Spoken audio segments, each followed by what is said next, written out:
Hi, thank you so much for joining. Rashid here, and in this video, I'm going to explain you the modeling of a ADDI instruction. It's hardware in Python. Okay, this is the block diagram that we went over last time. I added this section which I'm going to explain, but I hope rest of it was clear to you, right? As I said, we start with some of those components: instruction memory, PC, register files, ALU, data memory, which was not used here. And then we make a connection between them. And that's how we create a data path. Okay, that's what we will do for each instruction on top of this one. So we will make incremental changes to this starting architecture. So add I is kind of hello world in this case, because this is why, because this is used to assign values to registers. So once we assign values to register, then we can do more operation on those. That's why I start with ADDI. But we are not going to implement this in system Verilog right now and start simulating and all that. That will be the next playlist. In this playlist, what we connected, we still need to verify that. Okay, visually we have verified that, but you will see as we start adding more and more hardware, it will become a little tricky to verify that, to ensure that we didn't make any mistake. We want to, at this level, the simpler level, we want to create an architecture, and we also want to be able to verify that.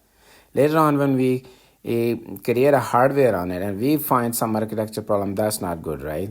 That takes longer time to get that feedback. System Verilog writing, setting up simulators, creating test benches, stimulus for all that takes time, that takes more effort. You always want to catch these problems as soon as possible. So this is where this system level modeling is going to help us. And in this video, I will show you right now, actually right now we go into is how the Python code that I have, how that works. And in the next video, I will show you when I ran that code, what kind of output it printed. Okay, I'm thinking maybe I'll do a Google Colab on iPad and I'll show you there. All right, so let's see if we can cover. This is the code, okay, that you see here.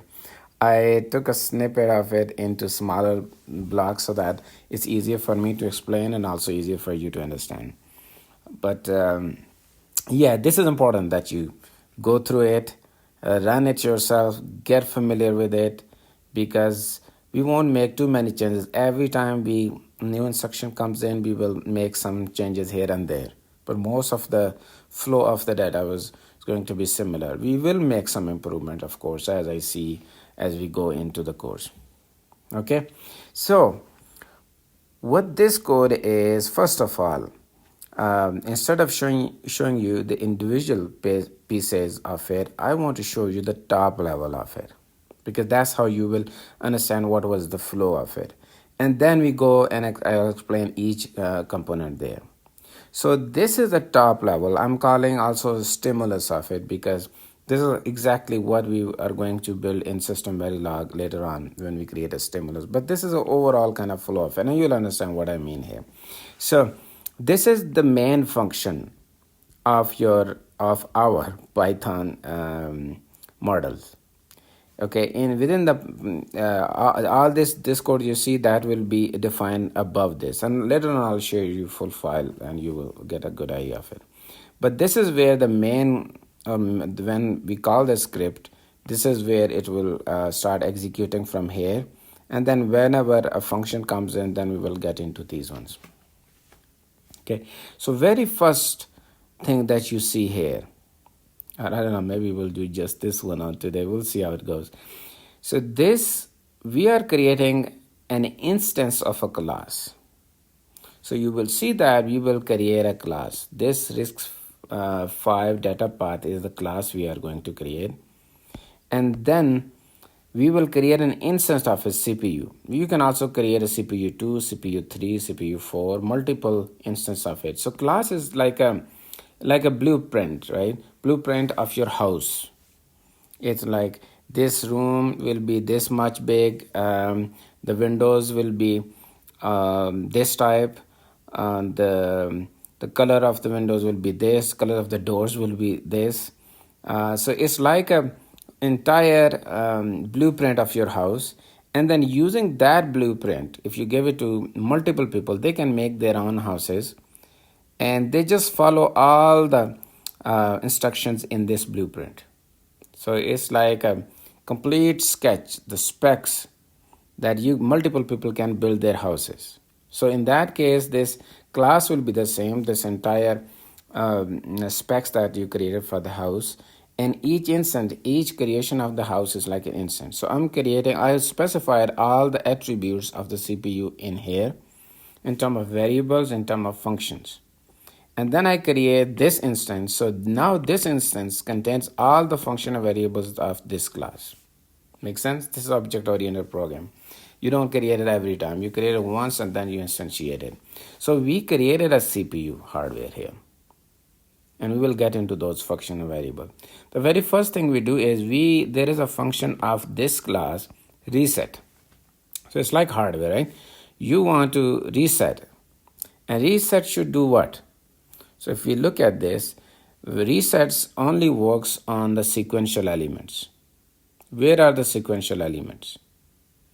So typically in these memories are called sequential elements too, because you're writing data on the clock and all that, but you generally don't reset your memories, right? I mean, you can reset them, but generally it's not like resettable. You write a new code or you overwrite a code. That is the terminology used. When it comes to resetting, there's always the latches or flip-flops. And where are flip-flops in this design? This is one. This is others. There are 32 times 32 flops here, flip-flops here. Array of flip-flops is here. But these are all the flops and this. Okay, so when the system starts, first we want to reset it so that all these values get initialized to what we want. In our case, we want to initialize PC to 0, and similarly our register, we want to initialize them to 0. And that's what going to happen here. That reset. Then after reset, we want to fetch instruction from the flash.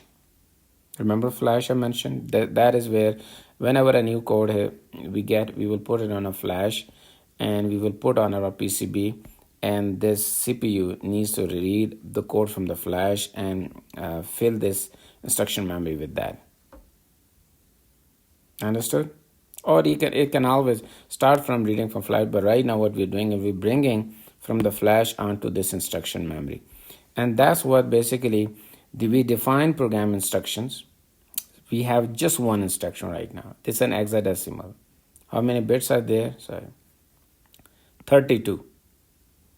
And this is the instruction. Add I x10 x0. So x0 always contains 0. 42. Basically, we want to put 42 into x10, and this is the instruction we used. And if you create the equivalent hexadecimal, if you put all the opcode and the func3 and this register, and the opcode, everything, this is the hexadecimal value. 42 x0 x, yeah. So this is the hexadecimal. So this hexadecimal value we are going to keep in our program instruction. So this is that fetching it from this. Think of this one as your flash. So you are bringing it from flash into the instruction memory. That's what this function does. This is also a function of this class, and we are accessing it with CPU dot because that's the instance of that class. Make sense? All right. Then what we do is, before we do anything, we just want to make sure that all the registers are printed and we know their values. So this is just like a print. This is a pure stimulus type. There is no in hardware, unless you monitor them with the debug that we have, which is the equivalent of this printing. I mean, this is just for us to know our Python code is working fine. Okay, then this is the major function. This is going to do all the operation. CPU.step. So we will look into this. This will do two things.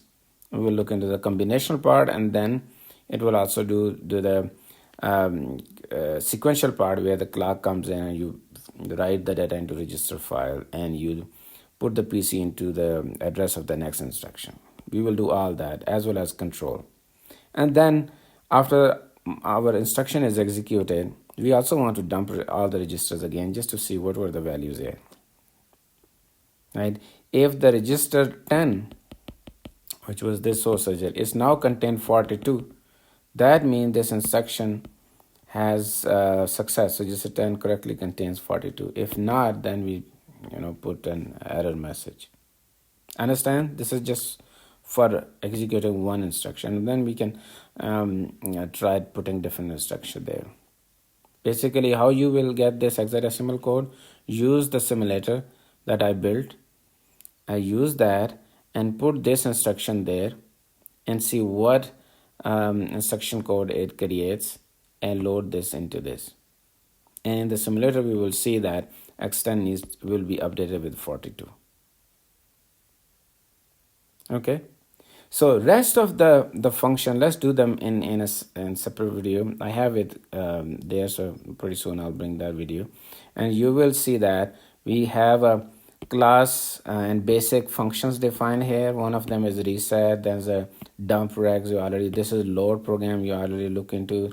Then instruction need to do sign extension. There's an ALU equivalent of that, right? This is that step function. It goes like this. This is a very important one. You fetch it, you decode it, you read the register file, right? You do the ALU operation, you put the control there, you write into register file, and you update the PC with the PC plus 4. Okay, that is all done here. But let's look into that in the next video. Okay, I think it will be very interesting, and once you understand this, making Python for other instructions is not going to be difficult. All right, I'll see you pretty soon. Bye.